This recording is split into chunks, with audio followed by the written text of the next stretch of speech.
Today on San Custom Garage.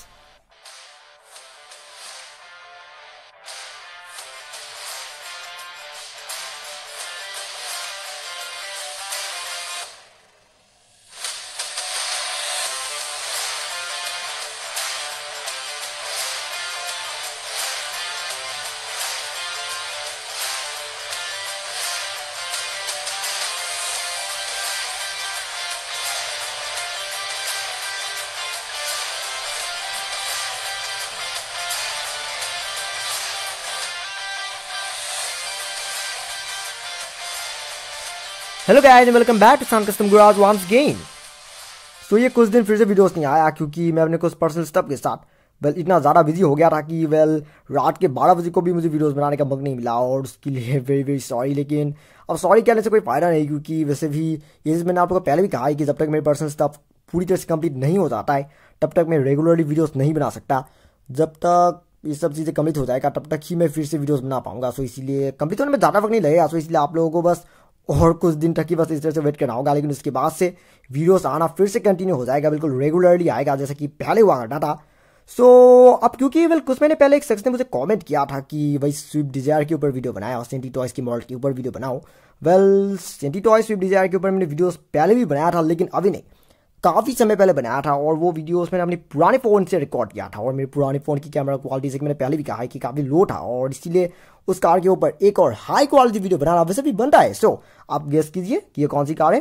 जैसे कि मैंने कहा है कि ये कार है सेंटी टॉयज की मारुति सुजुकी स्विफ्ट डिजायर जिसे कंप्लीटली मॉडिफाई किया गया है सैन कस्टम गराज के खुद का स्टाइल में। सो क्या आप इस कार को देखने के लिए तैयार हो? ओके, इस कार बस यहाँ नहीं वाला है। 1 2 and 3 Ta-da! The fully modified Maruti Suzuki Swift Desire from Senti Toys। ये देखिए,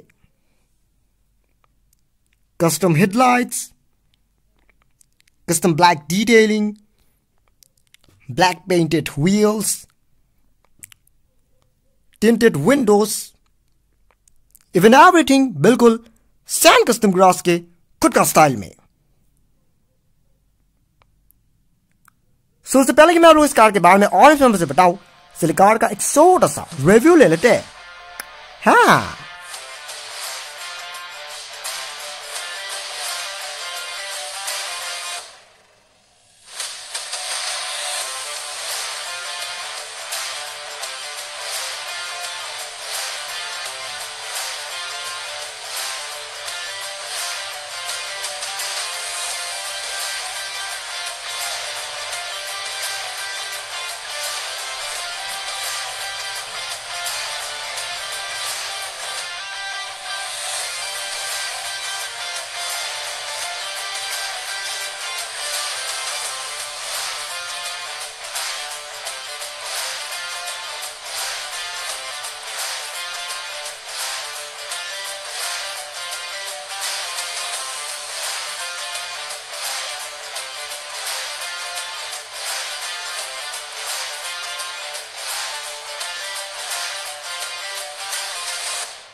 तो ये कार जैसे कि मैंने वीडियो के शुरुआत में ही कहा है कि ये कार मैंने आप लोग को पहले भी दिखाया था लेकिन अभी नहीं, काफ़ी समय पहले दिखाया था।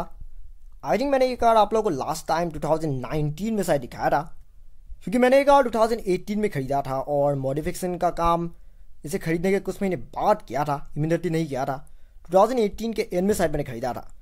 सो ये ओरिजिनली सेंटी टॉयज का मॉडल था जिसे हैवीली कस्टमाइज नहीं कहा जा सकता, बस स्लाइटली कस्टमाइज किया गया है। मेरा प्लान कुछ ऐसा था क्योंकि ये कार पहले से ही काफ़ी रियलिस्टिक है और काफ़ी हाई डिटेल है ही और इसीलिए कार में बस थोड़ी बहुत माइनर चेंजेस की ज़रूरत था और फिर वही सब चीज़ें मैंने कार में कर दिया जिसकी वजह से अब कार दिखने में पहले से थोड़ी बेटर दिख रही है और ज़्यादा रियलिस्टिक दिख रही है। सो सबसे पहले बारी आता है आप लोगों को कार के सारे मॉडिफिकेशन के बारे में बताने का कि इस कार में एक्चुअली में क्या क्या चेंजेस हुआ है। तो सबसे पहले बारी आती है कार की फ्रंट एंड की। अगर फ्रंट एंड की बात करें तो जैसे कि मैंने अभी कहा है कि इस कार को हैवीली कस्टमाइज नहीं किया गया है, बस स्लाइटली कस्टमाइज किया गया है, यानी कि बस माइनर चेंजेस किया गया है। फ्रंट एंड ऑलमोस्ट ओरिजिनल ही है, बस हेडलाइट्स में थोड़ी सी डिटेलिंग किया गया है, क्योंकि ये चीज़ तो आप लोग जानते होंगे कि सेंटी टॉयज़ के ऑलमोस्ट सभी मॉडल्स में हेडलाइट्स के अंदर एक क्रोम प्लेटिंग आता है, लेकिन वो क्रोम प्लेटिंग में अपनी ज़्यादातर मॉडल्स में ब्लैक कलर में कन्वर्ट कर देता हूँ, क्योंकि ब्लैक कलर में कन्वर्ट कर देने से यानी कि ब्लैक कलर में पेंट कर देने से कार की हेडलाइट्स को एक थोड़ी बहुत प्रोजेक्टर टाइप के एक लुक मिलता है, और इसकी वजह से हेडलाइट दिखने में ज़्यादा बेटर दिखती है, ज़्यादा स्पॉटी दिखता है। और वही चीज़ मैंने इस कार के हेडलाइट्स के साथ भी किया है, अंदर का हिस्सा पूरी तरह से ब्लैक कलर में पेंट कर दिया गया है, जिसकी वजह से आप हेडलाइट्स पहले से ज़्यादा डार्क दिख रही है और ज़्यादा रियलिस्टिक दिख रही है। सिर्फ वही नहीं बल्कि जो फॉग लैम्प्स वाला जो हिस्सा था, मैंने फॉग लैम्प्स को भी कंप्लीटली ब्लैक कलर में पेंट कर दिया। वेल बाकी वाला जो बॉर्डर से वो तो पहले से ही ब्लैक था, लेकिन बीच वाले हिस्से में जो यानी जो लैम्प वाला जो हिस्सा था, मैंने उस हिस्से को पूरी तरह से ब्लैक कलर में पेंट कर दिया, जिसकी वजह से अब फॉग लैम्प्स कंप्लीटली कवर हो गया है और कार को थोड़ी बहुत एक रेसिंग कार में जिस तरह से सामने जैसे वेंस लगी होती है कुछ उस तरीके से एक लुक मिल गया है। आप लोगों को एक चीज़ याद होगा कि यहाँ पर यानी कि लोअर ग्रिल है उसके टॉप में एक ब्लैक कलर का हिस्सा हुआ करता था। वेल मैंने उसे वाइनल की मदद से तैयार किया था, और वो चीज़ वैसे मैंने जब इस कार के ऊपर मैंने पहले वीडियो बनाया था तब कार में ये चीज़ था, लेकिन अब मैंने वो चीज़ निकाल दिया है, क्योंकि वेल इसके बाद से जो लोअर ग्रिल था वो दिखने में पहले से ज़्यादा बड़ा दिख रहा था और ज़्यादा मतलब थोड़ी बहुत अनरियलिस्टिक दिख रहा था, और ओरिजिनल कार का जो लुक था वो थोड़ी बहुत ख़राब हो गया था, और इसलिए मैंने वो चीज़ निकाल दिया और ग्रिल को बिल्कुल स्मूथ बना दिया, बिल्कुल ओरिजिनल कार की तरह ही रखा है।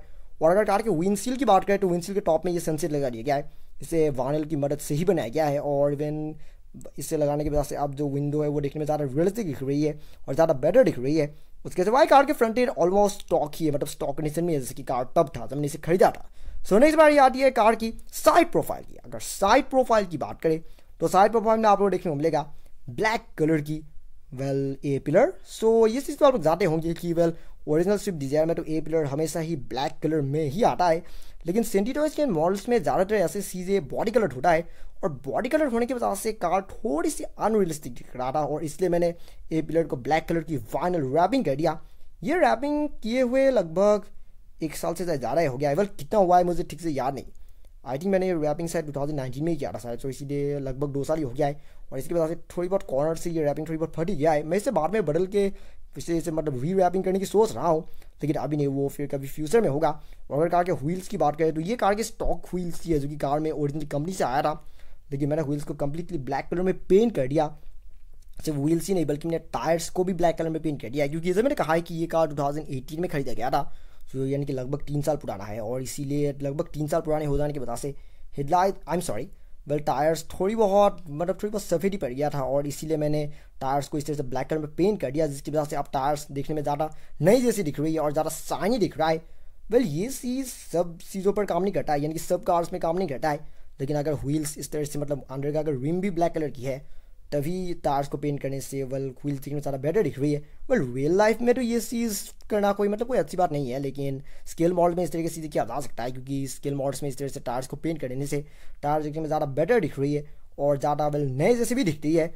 उसके सिवाय अगर इन डोर हैंडल्स और इवन साइड बीटिंग जैसे जो की बात करें तो ये सब ओरिजिनल ही ब्लैक था, क्योंकि कार की कलर ओरिजिनल ही सिल्वर है और इसलिए ये सब चीज़ें ओरिजिनल ही ब्लैक आया था। सो नेक्स्ट बार आती है कार की रियर एंड की। अगर रियर एंड की बात करें तो रियर में कुछ यूनिक चीज़ें किया गया है। सबसे पहले मैं इस विंडो के बारे में बताना चाहूँगा। सो इस विंडो की जो रैपिंग था इसे काफ़ी समय पहले किया गया था, लेकिन हाई क्वालिटी रैपिंग यूज़ करने की वजह से ये रैपिंग अभी तक ऑलमोस्ट वैसा ही है जैसे कि मैंने आज से तकरीबन 2 साल पहले जैसे मैंने आप लोगों को कार दिखाया था तब रैपिंग जैसा था, अब भी ऑलमोस्ट वैसा ही है, क्योंकि मैंने हाई क्वालिटी रैपिंग यूज़ किया था और इसलिए रैपिंग कहीं से भी फटी नहीं है। विंडो ब्लैक होने की वजह से अब कार दिखने में ज़्यादा बेटर दिख रही है और इवन कार की जो कलर है उसके साथ भी ज़्यादा मैच कर रही है। अगर टेल लाइट्स की बात करें तो पिछली बार जब मैंने आपको कार दिखाया था तब कार का टेल लाइट्स एक्चुअली में ब्लैक कलर का था, लेकिन मैंने ब्लैक कलर एक्चुअली में मैंने इसे ब्लैक कलर में पेंट ही कर दिया था, लेकिन वो ब्लैक टेल लाइट्स देख के मैं थोड़ी बहुत बोर हो गया था और इसलिए मैंने टेल लाइट्स को फिर से स्टॉक कंडीशन में कन्वर्ट कर दिया। ऑफकोर्स मैंने सारे पेंट को पूरी तरह से घिस के निकाल दिया और फिर टेल लाइट्स को फिर से स्टॉक कंडीशन की बना दिया। और इवन रेड कलर की टेल लाइट्स कार के साथ ज़्यादा सूट कर रहा है। अगर इस बीच वाले व्हाइट कलर की इस हिस्से की बात करें तो इसे भी बाद में किया गया है, बस रिसेंटली किया गया है, मैंने ये सब डिटेलिंग बस कल ही किया है। और यहाँ जो बीच वाला जो ये बॉर्डर है इसे वैसे पहले जब मैंने को कार दिखाया था तो ये बॉर्डर क्रोम हुआ करता था, लेकिन अब क्योंकि ये कार काफ़ी पुराना हो गया है और वो क्रोम हिस्सा वैसे मैंने बाद में लगाया था, लेकिन क्रोम वो वाला हिस्सा वो ऑलमोस्ट ख़राब हो गया था क्योंकि काफ़ी पुराना हो गया था और इसलिए मैंने उस क्रोम वाले हिस्से को निकाल दिया और इस हिस्से को पूरी तरह से ब्लैक कलर की वाइनल रैपिंग कर दिया। ये जो लाइसेंस प्लेट वगैरह ये सब तो ओरिजिनल ही था और बैजिंग वगैरह भी ओरिजिनल ही कार में आया था, लेकिन यहाँ पर एक मारुति सुजुकी टाइप का एक बैजिंग मैंने लगाया था, लेकिन वो बैजिंग थोड़ी बहुत पुराने हो जाने की वजह से थोड़ी बहुत निकल गया और इसलिए मैंने उसे बाद में फिर से नहीं लगाया। हो सकता है कि बाद में मैं कार में थोड़ी और बैजिंग फिट कर दूँ, लेकिन अभी के लिए मेरे ख्याल से इतनी मॉडिफिकेशन काफ़ी है। और अगर इस बम्पर की अगर इस हिस्से की बात करें तो इस हिस्से को बाद में ब्लैक किया गया है। मैं इस नीचे वाले हिस्से की बात कर रहा हूँ। ये ब्लैक वाला हिस्सा वेल काफ़ी समय पहले किया गया था और इसीलिए ये भी थोड़ी बहुत ख़राब ही हो गया है।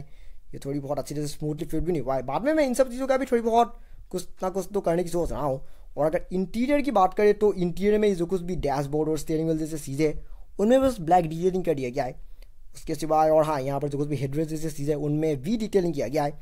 उसके सिवाय इंटीरियर ऑलमोस्ट वैसा ही है। मतलब जैसा जब मैंने कार खरीदा था तब इंटीरियर जैसा था ऑलमोस्ट वैसा ही है। वैसे भी मैं इंटीरियर में ज़्यादा ध्यान नहीं देता हूँ क्योंकि सेंटी टॉयज के मॉडल्स में वेल इंटीरियर तो पहले से ही हाईली डिटेल ही होता है। एक्सटीरियर में मॉडिफिकेशन करना ही सबसे जरूरी चीज़ होता है। सो ये सब चीज़ें कार में किया गया है। उसके सिवाय कार में कोई और एक्स्ट्रा चेंजेस डन नहीं हुआ है क्योंकि ये कार पहले से ही हाईली डिटेल्ड है, पहले से ही हाई क्वालिटी मॉडल है। बस थोड़ी बहुत स्लाइट चेंजेस की जरूरत था जो कि कार में ऑलरेडी डन हो चुका है और मेरे ख्याल से कार के लिए इतनी मॉडिफिकेशन ही काफ़ी है। हाँ, सो फाइनली वक्त होता है इस वीडियो को एंड करने का। मैं उम्मीद करता हूँ कि आप लोगों को ये वीडियो पसंद आया होगा क्योंकि जैसे कि मैं कहता हूँ कि वेल इस तरीके से वेल देखने में आसान लगता है लेकिन जो बंदा ये सब काम करता है उन्हें समझ नहीं आता है कि ये सब कितना मुश्किल है। छोटे छोटे करके ये सब चीज़ों को ड्रॉ करना, ये सब वानी रैपिंग करना, ये सब काफ़ी हार्ड स्टफ है। तो प्लीज़ मेरे काम को रेस्पेक्ट कीजिएगा। और अगर आपको ये वीडियो तुम्हें पसंद आया तो don't forget to like, comment, share and subscribe to my channel and also click the bell icon so you get notifications of every new video. And thank you very much for watching my video and have a nice day.